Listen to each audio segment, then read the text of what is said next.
as leaders of teams, you have individuals within those teams and they have to explain and discuss with their clients and go through various options. How do you think that you are able to teach your team or your team members naturally speak with their clients and they convince them that at this stage it's better to purchase off-plan or it's better to purchase secondary, especially when you have to take into consideration returns and stability? Two big words, returns and stability. How do you define that, Danny? Look, my team doesn't need to convince. We calculate. And we calculate the lower cost of entry. We calculate the flexibility on the payment plan. We benchmark against the secondary market to understand capital appreciation, and the clients just manage to convince themselves when they look at the numbers. Okay. I understand that the secondary market offers stability. Well, tell you as we're talking secondary. I'll talk about the stability. You might as well just talk about off-plan. Agreed. So Jump in. I'll just finish what I said, and I'll give you a chance to speak. Then you should be talking to me. Agreed. So like again, both offer stability, but off-plan offers stability in the sense. I'll let you talk about the secondary market. But off-plan offers stability by a lower cost of entry, by a lower price point. And then secondary market, I'll let you take it from there. Like you said, it offers stability in lower entry. Again, there's so many projects out there that have been delayed. So there are more variables. There are variables. So when people are looking possibly at moving into a unit because they bought it possibly from an end user perspective and they get told that the handover's been delayed, then when you talk about stability, that is not stability. So if you... I thought you were going to talk about the secondary market stability. Oh, okay. Well, let me... I digress. So let me talk about the secondary market aspect. Look, you look around Dubai, we know the areas where they're strong. We know which communities have evolved in each area based on nationality, languages spoken, the lifestyle. Each community offers a different lifestyle, very vibrant. And one thing I can say is when it comes to ready or secondary, you are buying stability. You know it's there. You look at the community, and this also reinforces it. From the shops, the plant life, everything. You're buying something that's stable. It's safe. It's safe. The prices.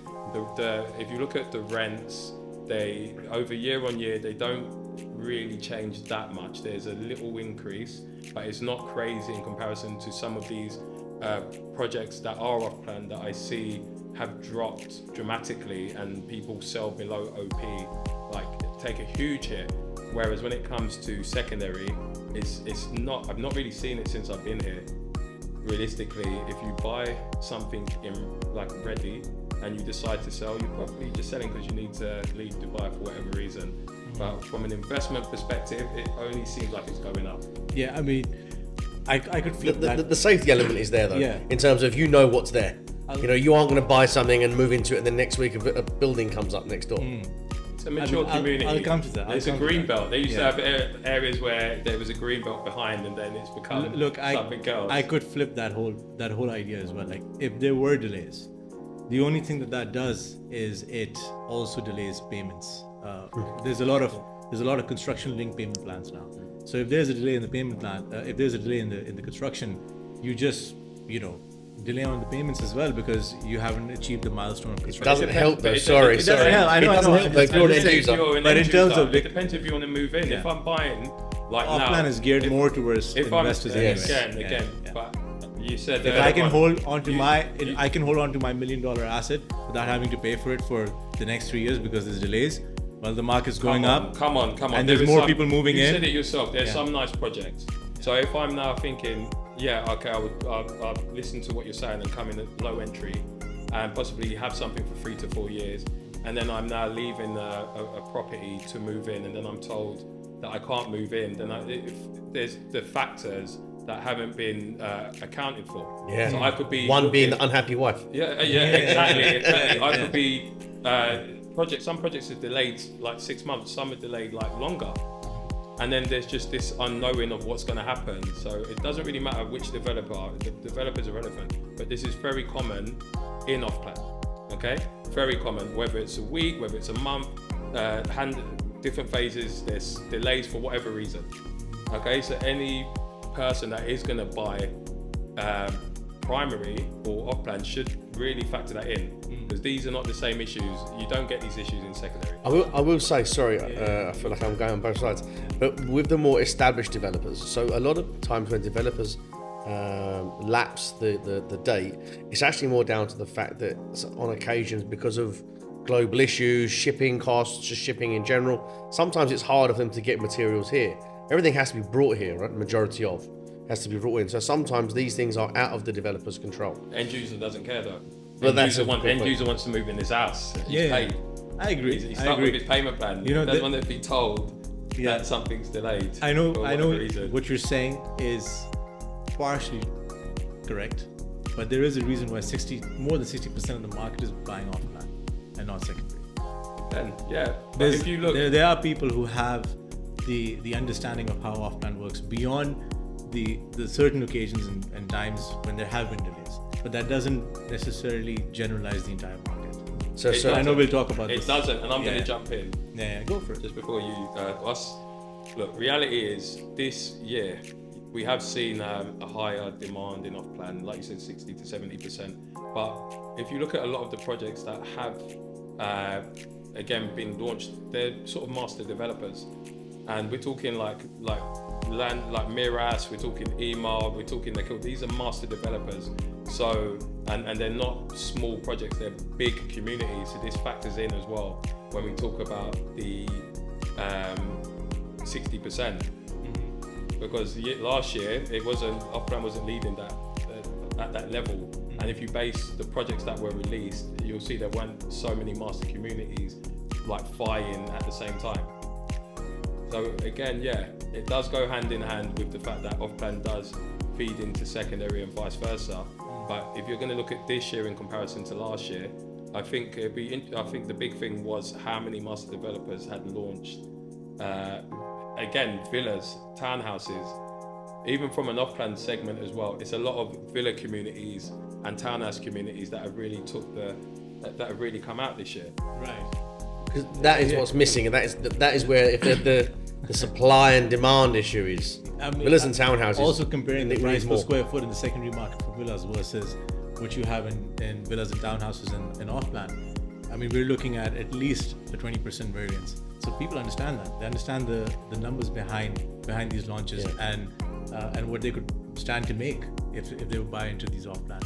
Villas and townhouses, I agree. I mean, you see some launching it. So they're launching 1,800 a square foot, but yet the neighbouring communities, it's 2,200, 3,000 a square foot, 3,000 a square foot in some ways. So you're saying then, just to sum this one up, for you to convince a client that it's better for them to buy in secondary, and there's better returns and stability, you'd be going for the fact that you know what's there. Of course. I know what's built next door, I know what's built behind, I know what's built in front, I know that there's established mall. I know that this tower that is going to be built, which is going to be the biggest tower in the world, is actually going to be built there. All right, let me ask you a question, Prince. Why is it that master developers, the ones that you're talking about, on every launch off plan, they're selling out? Oasis, Grand Polo, I just Dubai said Hills. I just said this. There's a reason why they're selling out. I just said this. I've always said from the beginning, the master developers, when we're talking about off-plan, master developers, again, we refer to them as master developers because they've been in the business possibly for 20 years, 15 to 20 years. So they are good at what they're doing. Okay? Investor friendly. Fact. If you do something long enough, you should be good at it.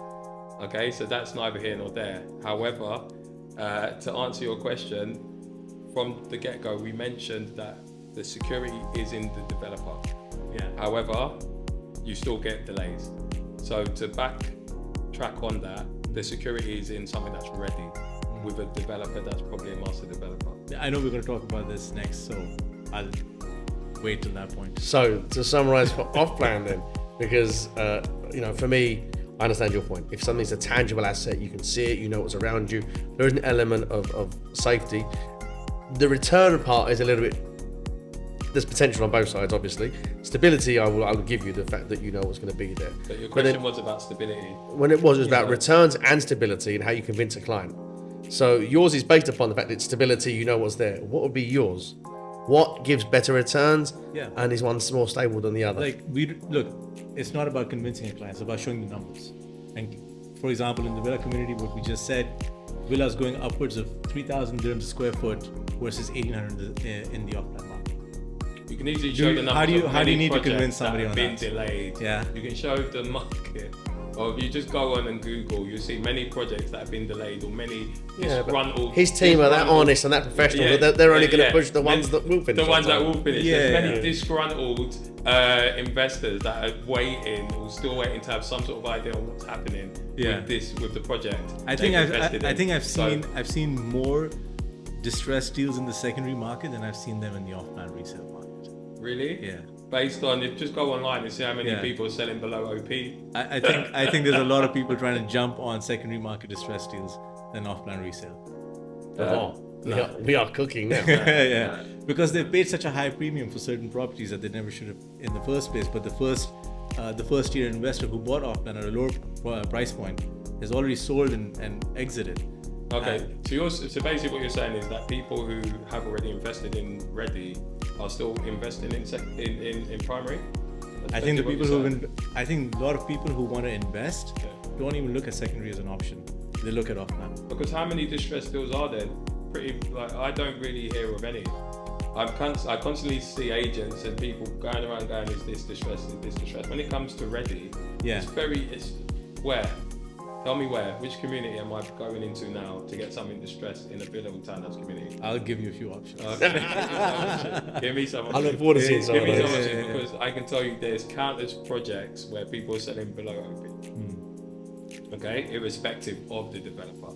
Some big developers, some mid-size. So yeah, again, so stability. I know where I'm going to put my money. Okay. You just have to get the right advice.